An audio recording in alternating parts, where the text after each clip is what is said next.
이 본문을 가지고 생각을 바꾸면 언어가 바뀐다라는 제목으로 함께 은혜를 나누겠습니다. 우리가 하루에도 수많은 말들을 하면서 지내는데요. 정작 그 말들이 꼭 필요한 말들이었는지 또 은혜로운 믿음의 말들이었는지를 한번 돌아볼 필요가 있습니다. 우리 말들 속에 불평, 불만의 말이 많았는지 아니면 감사와 찬송의 말이 많았는지요? 또 비난, 저주와 저주의 말이 많았는지 아니면 긍정과 희망의 말이 많았는지 우리의 말을 좀 점검해 볼 필요가 있습니다. 제가 책을 읽다가 어떤 한 구절이 마음에 들어서 수첩에 적어놨는데요. 모든 빗방울은 대지를 향한 입맞춤이다. 이런 표현이 있더라고요. 멋진 말이잖아요. 모든 빗방울은 대지를 향한 입맞춤이다. 우리 사람들이 많은 비를 많이 만나지만 어떨 때는 정말 가뭄 가운데 단비가 내리면 와, 비 온다 이렇게 얘기도 하고, 또 너무 잦은 오랜 비에는 비가 오면 또 비 오냐 이렇게 이야기를, 똑같은 비를 두고 이렇게 얘기하는데, 이런 모든 비가 대지를 향한 입맞춤이라고 생각하는 이 마음이야말로 참 여유 있고 호상한 인생을 살게 하는 마음이 아니겠는가, 그런 생각을 해보게 됩니다.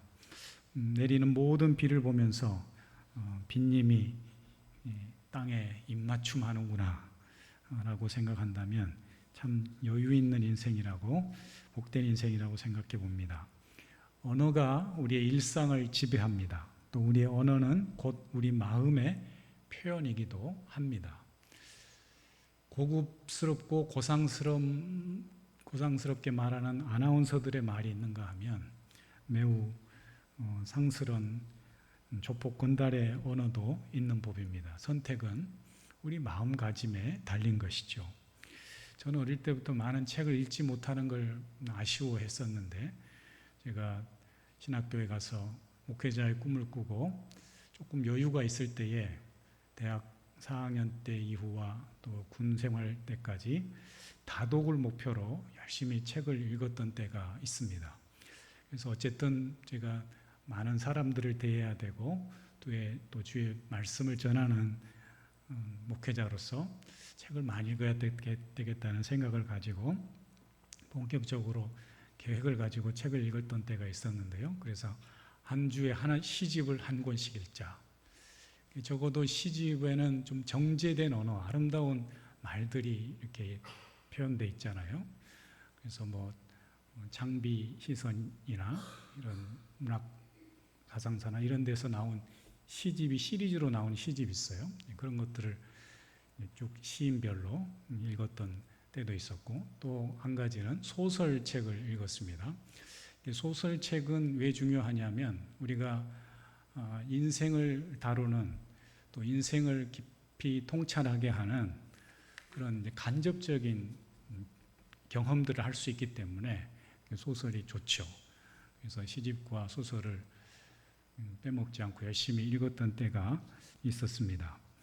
사실 언어도 습관입니다. 그래서 훈련이 필요하고 연습이 필요합니다. 오늘 우리는 성경을 통해서 우리의 언어가 믿음의 언어인지 또 긍정과 감사의 언어인지를 한번 살펴보고, 성경을 통해서 우리의 언어 습관이, 우리의 언어 생활이 변화되는 그런 귀한 은혜가 있기를 주님의 이름으로 축원합니다. 이스라엘 백성들이 지금 출애굽 과정 가운데에 하나님의 구원의 계획과 은혜 가운데서 이 출애굽의 여정을 가고 있는데요. 출애굽에서 홍해를 지나 지금 광야 생활에 접어들었습니다. 그런데 그들이 말로 인해서 하나님의 마음을 아프게 하고 하나님의 마음을 언짢게 하고 또 때로 하나님을 화나게 하고 진노하게 하고 있다라는 것이죠. 우리가 읽은 민수기 11장 1절부터 읽지 않았지만 첫 절 말씀에 이렇게 돼 있어요. 여호와께서 들으시기에 백성이 악한 말로 원망하매, 백성이 악한 말로 원망하매 여호와께서 들으시고 진노하사. 하나님께서 우리의 말을 들으신다는 거예요. 그런데 우리 원망의 말, 불평, 불만의 말을 들으시고 하나님이 진노하셨다. 이 말을 직역을 하면 이렇습니다. 악한 말로 불평함에 하나님이 불쾌하게 여겼다. 그러니까 우리의 말을 듣고 하나님께서 언짢아하시기도 하시고 불쾌하게 여기시기도 하시고 화를 내기도 하신다라는 것이죠.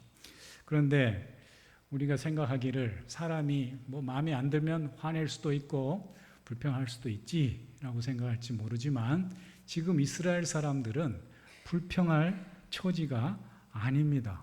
왜 그럴까요?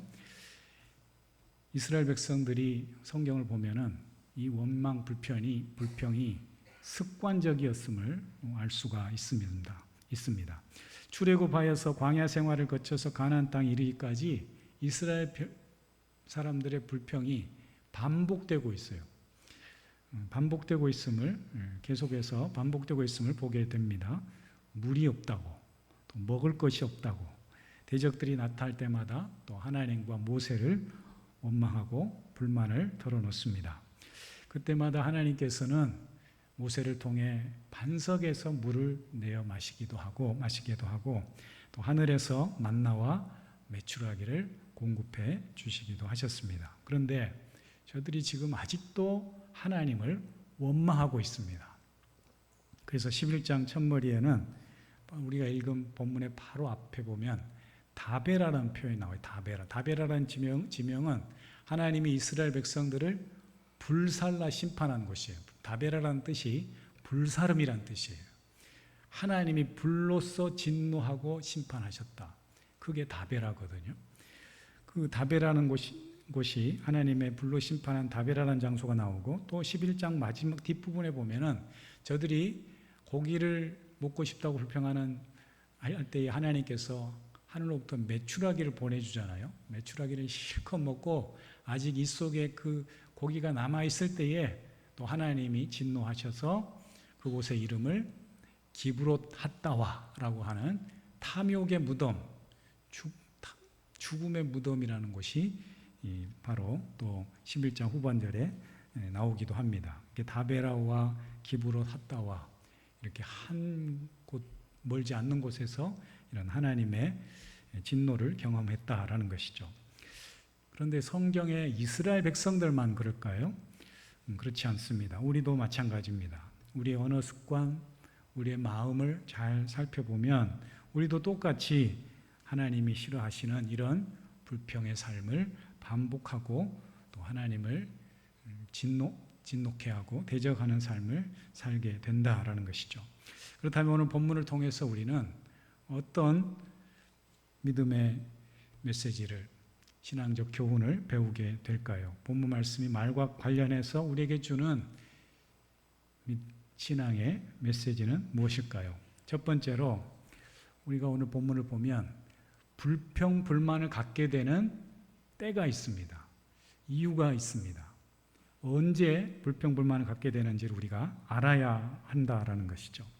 이스라엘 백성들의 모습을 보면은 저들이 습관적으로 원망과 불평을 하였다고 했는데 언제 불평, 불만을 갖게 되는가? 두 가지 이스라엘 백성들 가운데 이 모습들을 살펴보면 두 가지 이유가 있습니다. 첫 번째는 저들이 하나님이 공급하시는 하늘의 은혜를 잊어버렸을 때, 하늘로부터 내리는 그 만나라는 하늘의 선물을 잊어버렸을 때 저들이 불평, 불만을 갖게 되더라는 것이죠. 4절 이하의 말씀을 보시면 이스라엘 사람들이 다른 족속의 영향을 받아서 지금 출애굽 때 같이 따라 나온 여러 다른 이방 잡족들이 있었는데 그 족속들이 영향을 받아서 누가 우리에게 고기를 먹게 하랴, 주어서 먹게 하랴 이렇게 불만을 털어놓고 있습니다. 지금 먹을 것이 없는 게 아닙니다. 분명히 하나님이 먹을 것을 공급해주고 있음에도 불구하고 광야 한가운데서 하늘로부터 내리는 그 하늘의 만나 양식을 먹었음에도 불구하고 고기가 먹고 싶다고 지금 땅의 양식을 구하고 있습니다. 예나 지금이나 사람들은 먹는 것이 참 중요하죠. 먹는 것에 예민합니다. 아무리 훌륭한 지도자라도 먹을 것, 경제적인 문제를 해결하지 못하면 민심은 늘 돌아서기 마련입니다. 이스라엘 백성들이 지금 그런데 단순히 먹는 문제가 아니라는 걸 알 수가 있어요.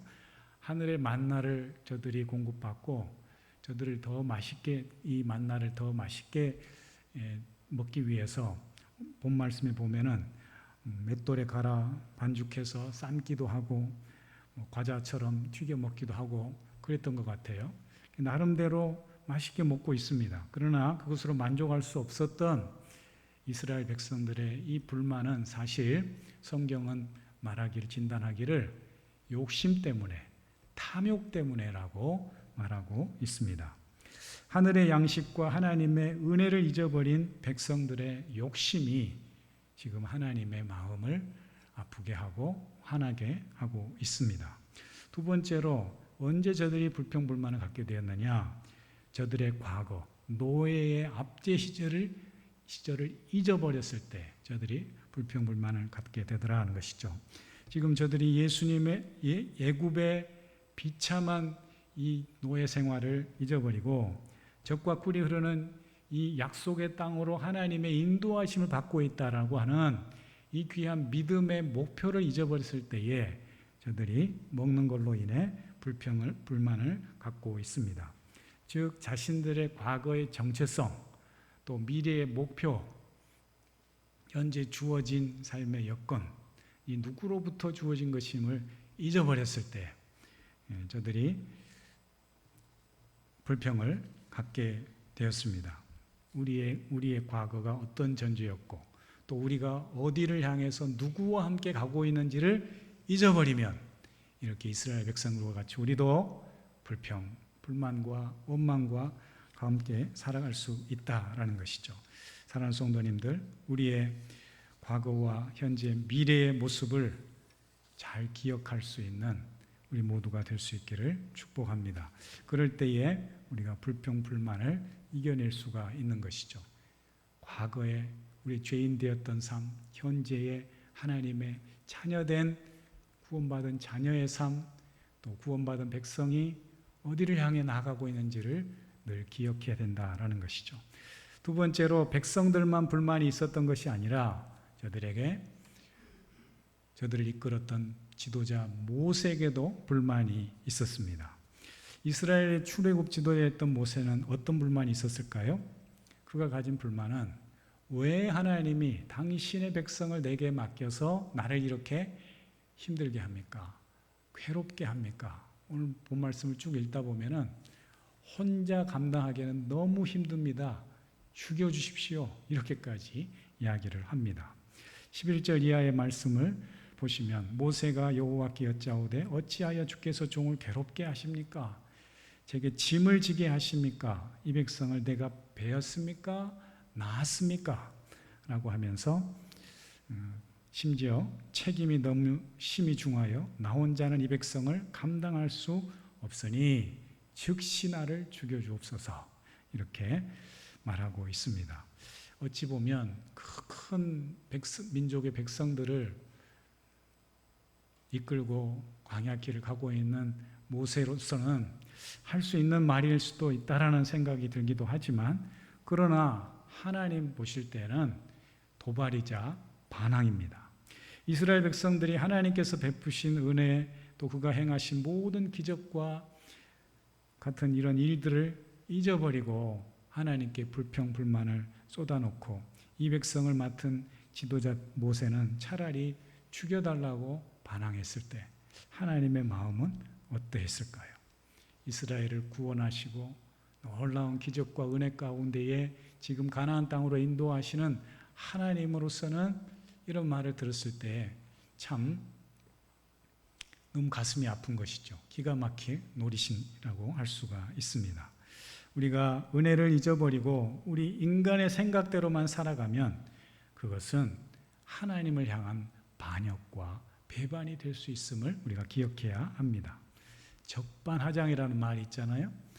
물에 빠진 사람을 구해줬더니 보따리 내놓으라고 한 것처럼 지금 이스라엘 백성들이 하나님을 향해서 큰 마음을 가지고 불평불만을 쏟아놓고 있습니다. 결국은 이 모든 문제는 불신의 문제입니다. 하나님을 대하는, 하나님께서 우리 자기 백성들을 구원하신 그 하나님을 대하는 이스라엘 백성들의 불신의 문제다라는 것이죠. 모세가 착각하고 있는 것이 있는데, 이스라엘 백성들은 자신의 백성이 아니라 하나님의 백성이라는 거죠. 내 백성이 아니고 하나님의 백성이라는 것을 모세가 지금 잊고 있습니다. 모세는 혼자 감당하기 어렵다고 불만을 털어놓고 있지만 결코 모세는 혼자가 아니라는 사실이라는 거죠. 하나님께서 짐을 지게 하셨다면 하나님이 책임져 주실 줄 믿습니다. 우리에게 이 믿음이 필요해요. 우리는 결코 혼자가 아니에요.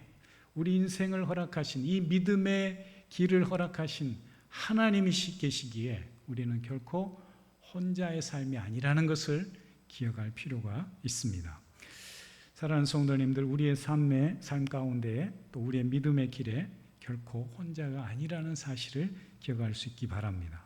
우리는 하나님이 사랑하여 선택한 구원받은 백성들이요, 하나님의 친백성이자 자녀들입니다. 하나님이 그렇기 때문에 반드시 우리와 함께 하시고 우리 인생을 붙드시고 책임져 주실 줄 믿습니다. 이 믿음이 있다면 오늘 또 우리는 불평, 불만의 삶이 아니라 감사와 소망의 말을 하며 믿음으로 살아가야 될 줄 믿습니다. 마지막 세 번째로, 이스라엘 백성들과 모세는 지금 불평하고 있지만 하나님은 자비로서, 사랑으로서 응답하고 계시다는 사실입니다.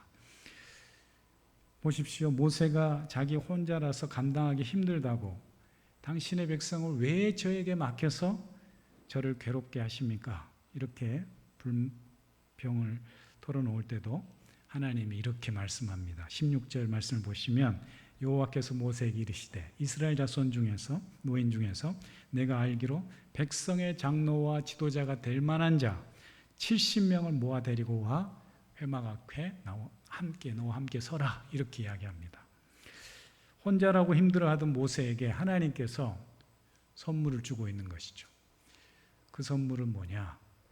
모세야, 걱정하지 마, 내가 있잖아, 이렇게 말씀하지 않고 너에게 네 백성 가운데에 지도자가 될 만한 70명을 데리고 오너라 라고 하면서 사람을 붙여주십니다. 사람. 이것이 하나님께서 우리를 도우시는 방법이라는 것이죠. 모세를 도울 장로 70명을 지도자로, 동역자로 따로 세워주셨습니다. 하나님께서 우리가 어려울 때 사람을 붙여주시고 사람을 통해 위로하시고 사람을 통해 우리를 도와주시는 줄 믿습니다. 그래서 교회 공동체가 소중한 거예요. 그래서 우리의 믿음의 지체들, 이웃들이 중요하다는 사실입니다. 우리 안에 교우들을 통해서 얻는 그런 따뜻한 위로와 사랑이 넘치는 우리 엄정교회가 될 수 있기를 축복합니다. 사랑하는 성도님들, 광야와 같은 이 인생길을 어떻게 가시겠습니까? 불평, 불만이 생기기 시작하면 그것은 마치 우리의 욕심과 같이 우리를 전염시키고 한도 끝도 없는 그런 탐욕의 삶으로 우리를 이끌어 갑니다. 이제는 불평, 원망으로부터 오염된 그 말을 그치고 감사와 찬송, 기쁨과 소망의 말을 하는 저와 여러분이 될 수 있기를 축복합니다.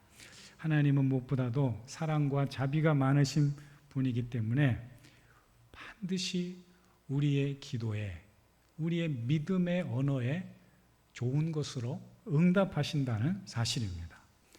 하나님께서는 사랑이시지만, 그러나 성경을 읽어보면 하나님의 마음을 너무 아프게 하면, 하나님의 마음을 격동시키면, 진노케 하면 하나님이 심판하십니다.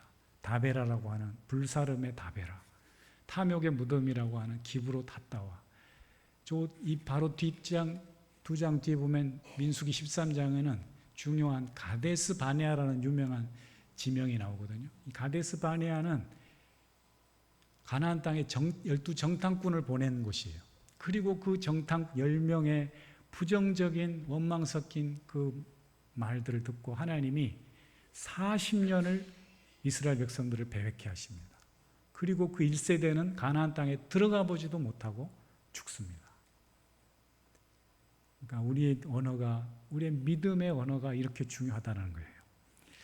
사랑하는 성도님들, 오늘 또 하나님 앞에 믿음의 언어로 감사의 말로 기도하며 나아갈 수 있기 바랍니다. 하나님은 무엇보다도 기도하는 심령을 귀하게 보십니다. 하나님은 우리 기도에 응답하시는 분입니다. 모세의 탄식과 아픔에 귀한 70명의 지도자와 동역자를 붙여주셨듯이 때로 주의 사역에 힘겨워하고 때로 혼자라고 고독해할 때에 하나님은 능력의 사람, 위로의 사람, 또 우리와 함께할 따뜻한 믿음의 사람을 붙여주실 줄 믿습니다. 우리의 믿음의 언어를 바꾸기 위해서 생각을 바꾸십시오. 하나님의 말씀을 우리의 마음에 새기고 우리의 믿음의 생각이 바뀌면 우리의 언어가 바뀌고 우리의 언어가 바뀌면 우리의 습관이 바뀌고 인생이 달라지는 줄 믿습니다. 우리는 연약하지만 하나님은 자비하심과 능력으로 함께 하신다는 사실입니다. 그 믿음을 가지고 우리의 입술의 말이, 우리의 입술의 언어가 감사와 찬양의 믿음의 언어로, 소망의 언어로 우리 삶 가운데 넘쳐날 수 있기를 주님의 이름으로 축원합니다. 기도하겠습니다. 하나님 아버지, 우리는 연약하여서 때로 불평, 불만을 가지고 원망하며 살아갈 때가 있지만 하나님은 크신 자비와 사랑으로 우리에게 응답하시고 또 귀한 선물로 다가와 주시고 우리 인생을 가장 복된 길로 인도하심을 믿고 늘 감사의 언어, 소망의 언어, 믿음의 언어로 승리하는 우리 모두가 되게 하여 주시옵소서. 예수님의 이름으로 기도합니다. 아멘.